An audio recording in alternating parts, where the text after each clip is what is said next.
Welcome to 2020 and your first space news of the year. And we have got an excitingly, epically amazing year ahead of us, which Jared is going to be talking about in just a moment. And then after that, we've got Dr. Tamitha Skov not just bringing us space weather, but also a deep dive on the Parker Solar Probe. This is a pretty awesome segment.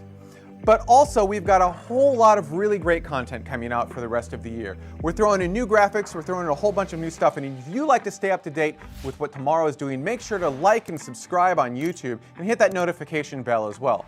We're trying to hit 100,000 subscribers before the end of the year, and our analytics say we're going to be about 15,000 short. I would love to prove the analytics wrong. All right, my name is Jamie Higginbotham, and we're going to get this show started. Let's head on over to Jared, giving us an update on what to look forward to in 2020. First and foremost, a literal flotilla of orbiters and landers will be heading off to Mars when our launch window reopens. We've got just enough rocket power to make the shortest duration trip every 26 months. So, what'll be on its way this year? NASA is sending Mars 2020, which looks a lot like Curiosity, but has upgraded mechanical systems and instruments. It'll also carry the incredibly epic Mars Helicopter Scout. This is going to be the first powered flight in atmosphere vehicle on another world, which should snap some nice landscape shots with the Mars 2020 rover in the frame. In addition, it will have a system to cache samples for eventual return to Earth, keeping some pristine before humans arrive and make a mess of everything. The European Space Agency partnered with Roscosmos, which will be launching the Rosalind Franklin rover and the Kazachok lander. The China National Space Administration will launch its XH-1 mission, its first mission to another planet where it will be all Chinese vehicles from launch to surface operations. XH-1 includes an orbiter and a lander with a small rover. The fourth player joining the Mars fray will be the newest, the United Arab Emirates. They're going to be sending their HOPE Mars mission orbiter on a Japanese H-2A rocket. It'll study the present climate of Mars to help generate better weather forecasts and look for evidence as to why Mars climate changed so rapidly and catastrophically in its past. And we'll potentially have 3 sample return missions in all 3 phases of operation. China will use its recently flight-proven Long March 5 heavy-lift rocket to send its next mission to the moon, Chang'e 5. No information yet on where it will land or how large of a sample of the moon it will return to the Earth, but it will be the first sample returning from our closest celestial neighbor since the Soviet-operated Luna 24 in 1976. So we'll see how well the cheese has aged over almost half a century. In July, NASA's mission with the best backronym ever created, OSIRIS-REx, will gently lower down to the surface of asteroid Bennu and grab a sample using a nitrogen gas vacuum on the end of a robotic arm. There's enough nitrogen available for 3 sample attempts, and those samples will return to Earth in 2023. Then in December, JAXA's Hayabusa 2 mission will deliver its samples of the asteroid Ryugu. Multiple samples, both from the surface and using an explosive charge to excavate below the surface, were captured. So we'll get to see just how much Hayabusa 2 snatched of Ryugu, and I'm really hoping that it's a lot. And when 2023 rolls around and OSIRIS-REx drops off its samples of asteroid Bennu, then we'll have some very exciting work in comparing those 2 samples with each other, seeing what's the same and also what's different.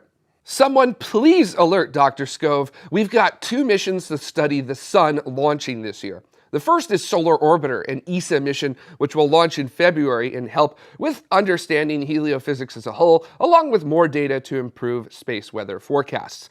ISRO is also jumping into the solar mix with their own mission, ADITA-1, being sent to the Earth-Sun L1 point. Parker Solar Probe will also continue its present orbits around the Sun. And just one more thing. ESA's Bepi-Colombo mission to Mercury will perform 2 gravity assists, first at Earth and another at Venus, to bleed off energy as it heads in towards a Mercury arrival in 2025. Getting to Mercury is extremely difficult.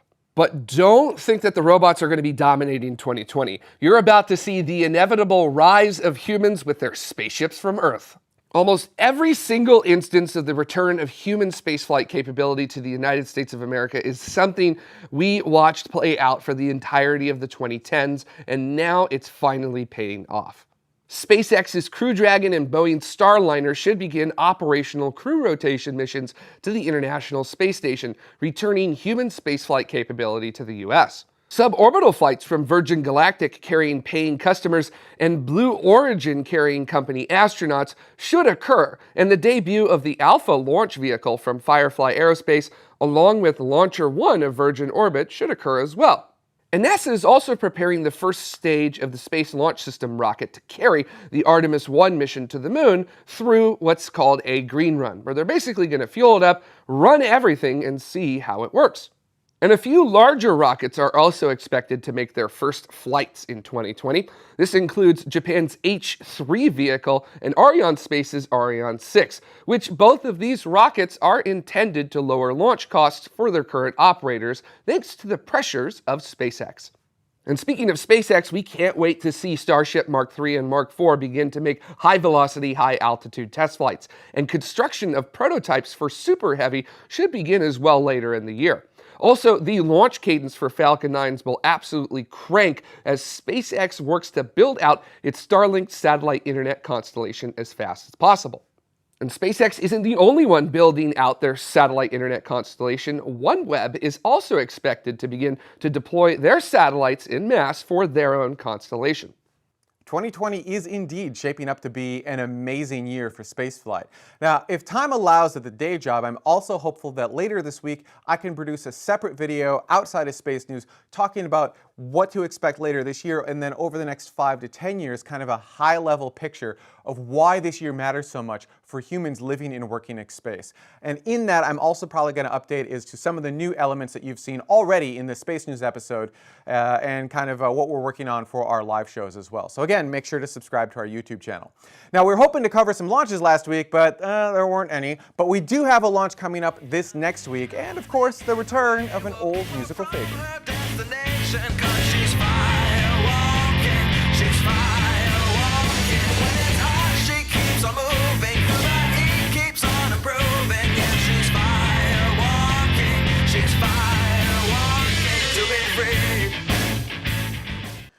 Yes, I think my plan is to keep firewalking back in the show. I might change that graphic a little bit, but y'all loved it. Y'all told me you missed it, so back in it goes.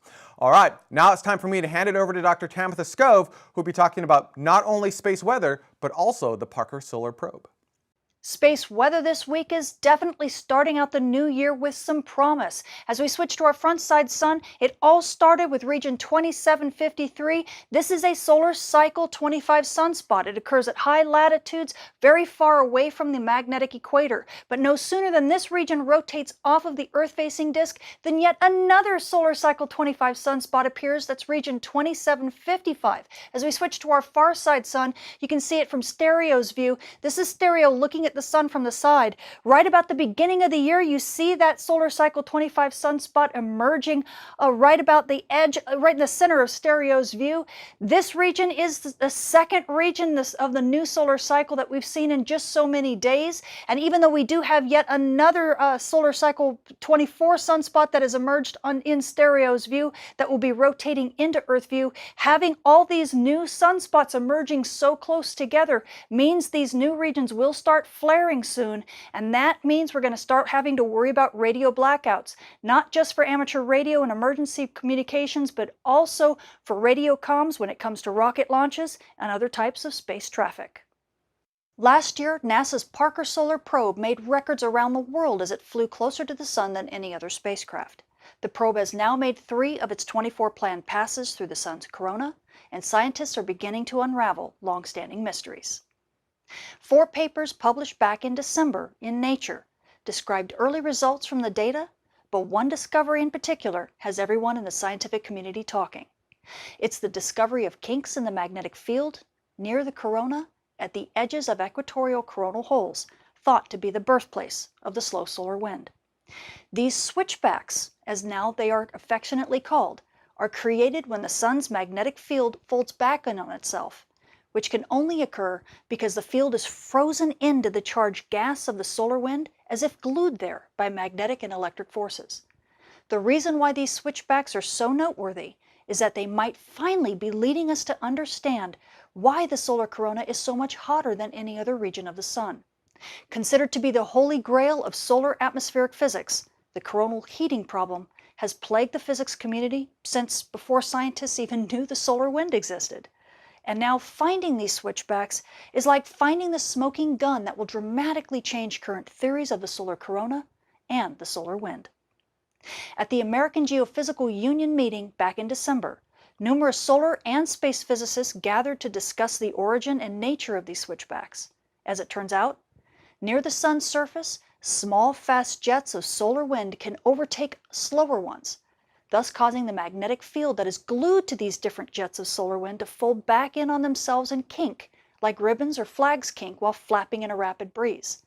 But in space, these kinks imply a very specific kind of wave process called Alfvén waves, which have long been postulated as a source of heating of the corona. The long-standing question has always been, well, what would be causing these Alfvén waves to develop? And now it looks like Parker Solar Probe has found the answer.